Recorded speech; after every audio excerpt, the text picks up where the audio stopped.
Ночной орел. Автор Александр Лом. Часть 6. Предыдущие части книги смотрите по ссылке в закрепленном комментарии. Майор Локтев и провожатый, которого ему дал Горалик, добрались до лесной сторожки глубокой ночью. Когда они усталые и голодные приблизились к калитке, собака в ограде разразилась бешеным лаем. Через минуту где-то в кромешной тьме стукнуло открываемое окно, и суровый голос спросил: «Эй, кто там? Чего нужно?» Провожатый ответил: «Мы по части беличьих шкурок, хозяин. Шкурки у вас не найдутся?» Это был явочный пароль. «Шкурки есть, только все старые, прошлогодние», — ответил голос из темноты. «Не беда, нам и старые сгодятся». «Вот и хорошо, коли сгодятся. Ждите. Сейчас привяжу собаку и отворю вам». Захлопнув окно, Влах пошел привязывать Тарзана. В сенях прислушался. На чердаке было тихо. То ли молодые люди затаились, то ли вовсе не проснулись от собачьего лая. Когда Локтев и провожатый вошли в сторожку, лесник тотчас же приладил на окно плотную занавеску, засветил керосиновую лампу и с любопытством оглядел гостей. Они были одеты, как скупщики шкурок. У обоих за плечами болтались мешки, набитые чем-то мягким. Тем не менее, по осанке, произношению и по множеству других едва уловимых признаков Влах сразу признал в Локтеве русского офицера, о котором ему говорили. «Ну что ж, садитесь, отдыхайте. Поди немало километров отшагали по лесу», — сказал лесник своим странным ночным посетителям. Гости оказались сговорчивыми. Их не надо было приглашать дважды. Майор бросил мешок в угол и сел на лавку. Спокойно по-хозяйски привернул фитиль в начавшей вдруг чадить лампе. Потом пристально посмотрел на Влаха. «Так значит, вы и есть тот самый лесник Влах?» «Да, я лесник Влах». Здоровенный рыжебородый мужик чувствовал себя смущенным, как мальчик. Он впервые в жизни видел советского офицера и не знал, как себя с ним вести. Он понимал, что здесь неуместно то подобострастие, которое он выказывал, разговаривая с обер-лейтенантом Крафтом. Понимал, что здесь нужен какой-то совсем простой человеческий тон, каким обычно говорит равный с равным. Но именно это избивало его с толку. Именно это и смущало, потому что он не представлял себе, каким должен быть этот тон, дружески сердечный или по-военному сухой и строгий. А гость продолжал расспрашивать: «Иван Кожин у вас?» «Так точно, у меня, но сейчас поди спит». «Пусть пока спит. До него мне нужно поговорить с другим человеком. Вам передавали, с кем я хочу встретиться?» «Так точно, я знаю. Вам нужен доктор Каринта». «Правильно. Где же он, этот доктор Каринта?» «Обещал быть в 3. «Хорошо, мы подождем». Наступило короткое молчание. Наконец Влах набрался храбрости и сказал: «Вы ведь с дороги, товарищ командир. Может, подкрепитесь, пока чем Бог послал?» Локтев улыбнулся и поскреб обросшую щетиной щеку. «Не откажемся, товарищ Влах. Прошлись мы действительно здорово, а значит и проголодались». Пока гости ели холодное кабанье мясо, запивая его черничным соком, лесник рассказывал о том, как немцы в его лесу искали какой-то снаряд, и даже ему, Влаху, обещали богатую премию, если он поможет в поисках. Локтев слушал внимательно и порой задавал короткие вопросы. Через полчаса гости покончили с едой, а к тому времени подоспел и доктор Каринта. О его приходе возвестил лаем все тот же бдительный Тарзан. Лесник вышел и вскоре вернулся в сопровождении доктора Каринты. Майор внимательно осмотрел пожилого человека в шляпе и шагнул ему навстречу. «Доктор Каринта?» «Да, я Каринта. С кем имею честь?» «Я майор Красной Армии. Извините, что не называю свою фамилию. В теперешней обстановке не имею права». «Понятно. Вы хотели со мной поговорить?» «Да, я побеспокоил вас по очень важному делу». Локтев обернулся к леснику. «Товарищ Влах, не обижайтесь, мне нужно остаться с доктором наедине. Вы можете побыть где-нибудь с моим товарищем?» «Конечно, товарищ командир. Айда, парень, на воздух покурим». Лесник и провожатый вышли из сторожки. Майор пригласил Каринту к столу, предложил ему папиросу, закурили. Майор сказал: «Мне известно, доктор, что вы и ваши друзья нашли в здешнем лесу раненого бойца из моей части, сержанта Ивана Кожина. Вы укрыли его и оказали ему медицинскую помощь. Позвольте мне от имени командования Красной Армии выразить вам самую горячую благодарность, а от себя лично искреннее восхищение вашим мужеством». «Ну что вы, майор, это был простой человеческий долг», — смущенно ответил Каринта. К сожалению, далеко не каждый понимает, в чем состоит сейчас его человеческий долг. Вы поступили как настоящий патриот. Но не ради этого я потревожил вас в такую пору. Появление сержанта Кожина в здешних лесах не поддается никакому объяснению. Вы можете, доктор, внести в это дело хоть какую-нибудь ясность?» Каринта пожал плечами. «Вряд ли мне удастся помочь вам в этом». «Почему?» «Должен признаться, майор, что я немало ломал голову. Быть может, формально меня это и не касается. Нашел, помог, вылечил и до свидания. Но в истории Кожина так много загадочного, что не задуматься над ней невозможно. Кроме того, элементарные соображения безопасности требовали полной ясности. Однако ни информация, которую мне удалось собрать, ни рассказ Кожина не пролили на это дело ни малейшего света. Кожин, кстати, и сам не представляет, как сюда попал». Задумчиво глядя на огонь лампы, Локтев машинально катал по столу хлебные шарики. Сообщение Каринты он принял совершенно спокойно. Интуиция подсказывала ему, что доктору есть о чем рассказать. Надо лишь помочь ему в этом. «Ну хорошо, не можете, значит, ничего не поделаешь. Но если вам не трудно, доктор, расскажите, как все это произошло. В общих чертах мне эта история известна, по донесениям разведки. Но мне нужны подробности». «Пожалуйста, майор, я с удовольствием расскажу, как я впервые в жизни нарушил свой принцип никогда не вмешиваться в политические события и к чему это привело». Каринта рассказывал долго и обстоятельно, увлеченный изложением деталей, особенно обстоятельств, связанных со слухами о загадочном бесшумном снаряде.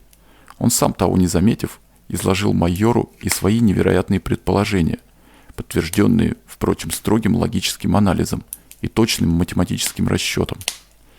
Локтев слушал доктора, не перебивая, но к концу рассказа в его серьезных внимательных глазах появилось выражение иронии. Нервный Каринта тотчас же уловил перемену в настроении собеседника и, оборвав свою речь, обиженно умолк. С минуту в сторожке слышалось лишь тиканье ходиков.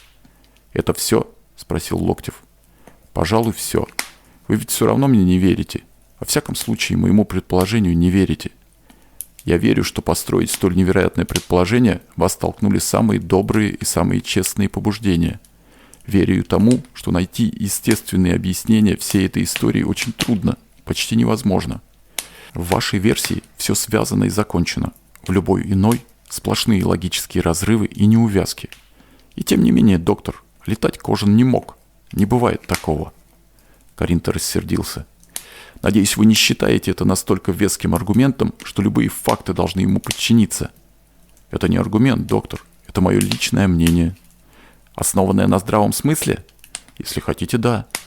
Но может ли вам здравый смысл подсказать хоть маломальски приемлемое предположение о том, что произошло с Кожиным между 23 и 7 часами? Иными словами, за тот короткий промежуток времени, который прошел с момента его прыжка с самолета до того, как я нашел его в нашем лесу. Это 8 часов. Мало ли что могло произойти за такое время. Позвольте, он всю ночь пролежал под сосной, долго был без сознания. Уж в этом-то я как врач не ошибаюсь». Майор встал и прошелся по комнате. Потом остановился перед Каринтой. «Я не медик, доктор. Я военный по профессии. Не сердитесь на меня и не удивляйтесь моему упорному нежеланию поверить в возможность вашего предположения. Я не вижу в этом ничего, кроме чудовищной абсурдности». «Абсурдности? Зачем так с плеча, майор? Мы очень мало знаем о человеке. А ведь человек не просто один из зоологических видов, как мы привыкли его рассматривать. Человек – бесконечная загадка. Мы не знаем и сотой доли его скрытых способностей. То, с чем мы свыклись, нам не кажется ни фантастическим, ни абсурдным. Но почему? Если вдуматься, то такие человеческие способности, как речь, мышление, творчество, неизмеримо более удивительны и фантастичны, чем свободный полет по воздуху. Летают многие живые существа, но у них есть для этого соответствующие органы. Согласен, однако если бы ту или иную способность определяло только наличие органов, то все млекопитающие, у которых есть и мозг, и нервная система, должны были бы обладать речью, мышлением, сознанием и прочими способностями, свойственными человеку. Организм человека лишь внешне похож на организмы животных. Качественно он стоит неизмеримо выше их. Если ни одно животное без специального органа летать не способно, то утверждать то же самое о человеке по меньшей мере преждевременно. Скажите, доктор, вы можете хоть как-нибудь объяснить эту способность летать? Пока не могу. Я хочу заняться Кожаным до его выздоровления. Может быть, мне удастся обнаружить, на чем основано это удивительное свойство его организма. Ладно, доктор, ищите. В этом, как я вижу, нам с вами сейчас не разобраться. Времени у меня мало, а нужно еще поговорить с Кожаным. Можете меня проводить к нему? Могу, но он спит. Кроме того, там девушка, медсестра, которая за ним ухаживает. Ничего, Кожина разбудим, а медсестру попросите на полчасика перейти сюда. Каринта вышел и вскоре вернулся с Иветой. Девушка испуганно уставилась на странно одетого человека, зябко кутаясь в шаль, на которой остались стебельки сена. Она присела на край лавки. Локтев извинился перед ней и вышел вслед за Каринтой в сени. Доктор зажег свечу и повел майора на чердак. Кожин не спал. Разбуженный лаем собаки, он давно уже тревожно прислушивался к голосам и движению в сторожке. Когда доктор в полной темноте разбудил и увел Ивету, Кожин ни единым звуком не выдал себя. Он понял, что происходит что-то очень серьезное, и на всякий случай приготовился. Вынул пистолет и лег поудобней. Когда появился Каринта со свечой, а за ним незнакомый мужчина, Кожин направил на них пистолет и тихо спросил: «В чем дело? Что вам нужно?» «Успокойтесь, пан Кожин, я привел к вам непростого гостя», — смущенно улыбнулся врач. Но в заросшем черной щетиной и одетом в засаленное пальто человеке Кожину трудно было узнать своего всегда подтянутого командира. И только голос незнакомца заставил сержанта вздрогнуть и опустить пистолет. Локтев сказал: «Спасибо, доктор, это действительно Кожин. А теперь будьте добры, оставьте нас одних. Свечу можете унести, мы и в темноте отлично поговорим». Каринта со свечой ушел вниз. На чердаке вновь воцарилась тьма. Но сержант уже знал своего ночного гостя. «Товарищ майор, вы...» — воскликнул он по-русски. «Да, Кожин, это я. Не ожидал?» «Честно говоря, не ожидал». «Ну ладно, здравствуй. Как самочувствие?» Локтев ощупью нашел постель Кожина и присел у него в ногах. «Спасибо, товарищ майор. Самочувствие отличное. Вот только гипс с ноги снимут и снова в отряд», — взволнованно проговорил Кожин. «Так, дешево ты отделался. Но теперь расскажи, как ты, собственно, сюда попал». Кожин смутился и ответил не сразу. А Локтев уловил его замешательство и насторожился. Когда сержант заговорил, в голосе его звучало искреннее огорчение. «Честно вам скажу, товарищ майор, я и сам не знаю, как здесь очутился. Помню, в парашюте что-то заело, падал на костры и думал, все, отвоевался. А что потом получилось, я объяснить не берусь. Как меня в этот лес занесло, как я вообще жив остался, понятия не имею. Уж я по-всякому прикидывал, да так ничего и не придумал. Слишком большое расстояние, товарищ майор. По-простому тут ничего не объяснишь». «А если не по-простому?» Кожин снова замялся, потом вздохнул и тихо произнес: «Доктор говорит, что я летел». «Летел? На чем же ты летел, сержант?» В голосе майора появились жесткие иронические нотки. Кожин залился краской. Хорошо, что темнота скрыла его смущение. Ему не верят. Как же быть? «Не знаю, товарищ майор», — через силу проговорил он. «Должно быть, так летел, своим ходом». Кожин понимал, что слова его звучат как наивный детский лепет. Он уже раскаивался, что заговорил о фантастическом предположении доктора Каринты. Но было поздно. Сказанное не вернешь. Локтев насмешливо спросил: «А может, тебя ангел-хранитель принес сюда на своих белых крылышках?» Кожин не ответил, только подумал. Дался им этот ангел-хранитель. То Каринта про него говорил, теперь майор. «Вот что, сержант», — сурово заговорил Локтев, — «кончай волынку. Ни тебе, ни мне она пользы не принесет. Выкладывай лучше на чистоту. Что и как с тобой произошло?» «Я вам правду сказал, товарищ майор. Честное слово, одну только правду. Я сам не верю, что летел. Сказал, потому что в этом уверен доктор. А еще потому, что и не представляю себе, как все это можно объяснить по-другому». «Как объяснить по-другому?» — тихо повторил майор. «А вот как, например, ты благополучно приземляешься с парашютом, заранее направляешь его так, чтобы опуститься подальше от сигнальных костров, собираешь парашют и уходишь к немцам. Они доставляют тебя сюда и устраивают всю эту инсценировку твоего падения на сосну с нераскрывшимся парашютом. Просто и понятно. И лететь тебе было не нужно, потому что времени у тебя на все на это было предостаточно. Хотелось бы только знать, с какой целью все это сделано и какое задание обязался ты выполнить для фашистов. И еще хотелось бы знать, Почему ты пошел на такое черное дело? Товарищ майор. Кожин задохнулся от возмущения. Товарищ майор, вы можете отдать меня под суд. Можете пристрелить на месте, если считаете предателем. Но не смейте мне говорить такое. Не имеете права. Несколько минут длилось напряженное тяжелое молчание. В темноте было слышно, как порывисто дышит разволновавшийся Кожин. Майор беспокойно задвигался, шурша сеном, сдержанно прокашлялся, потом заговорил уже значительно мягче и душевнее. «Ладно, Иван, твое предательство, пожалуй, такая же фантастика, как версия Каринты о твоем полете по воздуху. Мы внимательно осмотрели твой парашют. Он действительно не раскрывался. Нашли причину, по которой он не раскрылся. Нарочно так не подстроишь. Твой парашют действительно не вышел из сумки. Вам передали ее? Да, передали. А рацию? И рацию передали. Она в порядке? В порядке, работает. Так вот, Иван, похоже, что с тобой в самом деле произошло что-то из ряда вон выходящее. Мы искали тебя в ту ночь в радиусе целого километра вокруг сигнальных костров. Но все напрасно. Сколь не чудовищно было предположение о твоем предательстве, оно было единственным разумным объяснением твоего загадочного исчезновения. Да и сейчас у нас нет ничего, кроме этого. Ты говоришь, не имею права? О каких правах может быть речь? Мы находимся в тылу врага. У отряда ответственное задание. Я обязан отчетливо видеть последствия каждого своего решения. Иначе я сам стану предателем. Понятно? Понятно, товарищ майор. Но что же мне делать? Упавшим голосом спросил Кожин. Что делать? Тебе выздоравливать. А мы, когда подлечишься, отправим тебя на большую землю. Там разберутся, что к чему. Значит, обратно, как не справившегося. Как человека, которому нельзя доверять. Да, Иван, как человека, которому я не имею права доверять. Ты комсомолец, ты должен понять, что и тебе на моем месте не оставалось бы ничего другого. На этом давай закончим. Мне пора. Я еще приду, когда поправишься. А как быть с доктором Каринтой, товарищ майор? Он упорно настаивает на своем предположении. Говорит, что это будет великое открытие. Одержимый человек. Все они такие, эти ученые. Видно, по-другому им нельзя. Только Каринта твой зря горит. Он вынул пустой билет. Впрочем, пусть себе занимается своей идеей, лишь бы тебя при этом лечил. Ну, будь здоров, Иван. До свидания, товарищ майор. Похлопав Кожина по руке, в которой все еще был судорожно зажат пистолет, Локтев поднялся и осторожно прошел к чердачной лестнице. Крикнул по-чешски.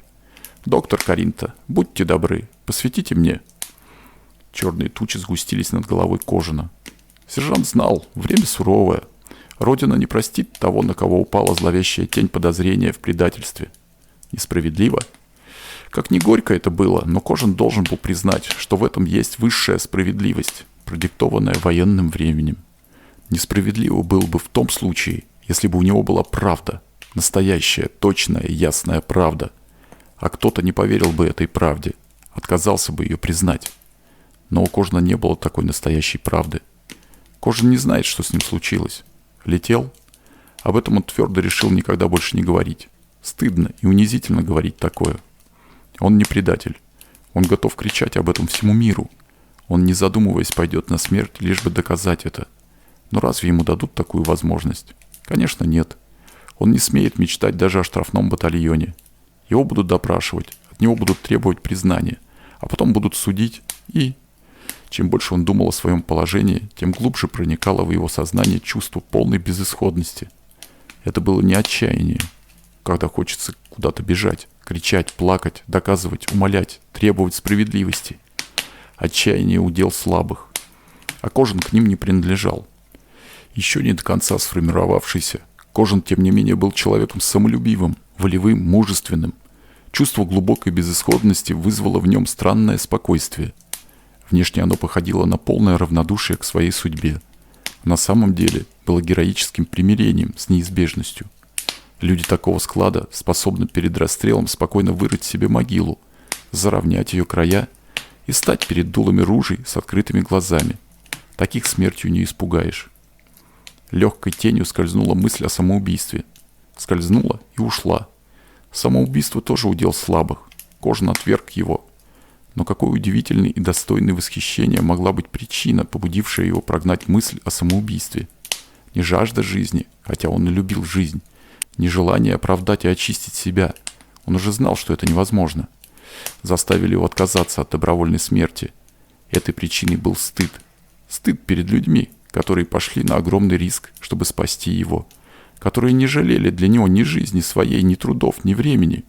Он считал, что это будет грубой, бесчеловечной неблагодарностью, если он возьмет и перечеркнет все их старания, обратит в ничто их прекрасный подвиг. Он не спал до самого рассвета и все думал.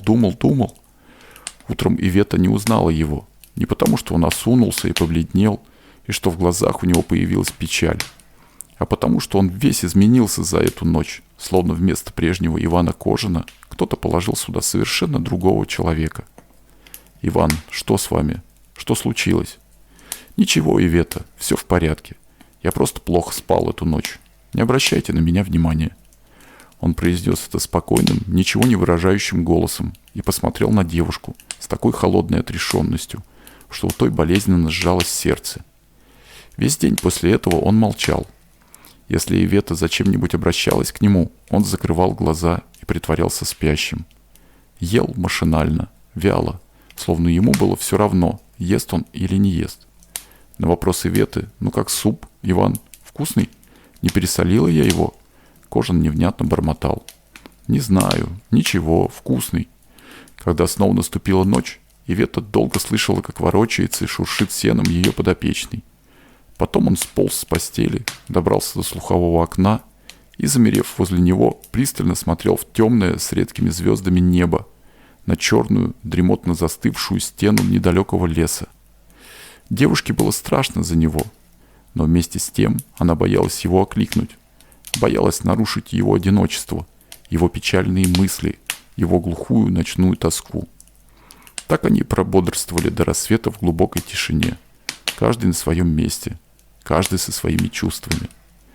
Утром Ивета пораньше спустилась вниз, чтобы встретить доктора до того, как он поднимется на чердак и поделиться с ним своими тревогами.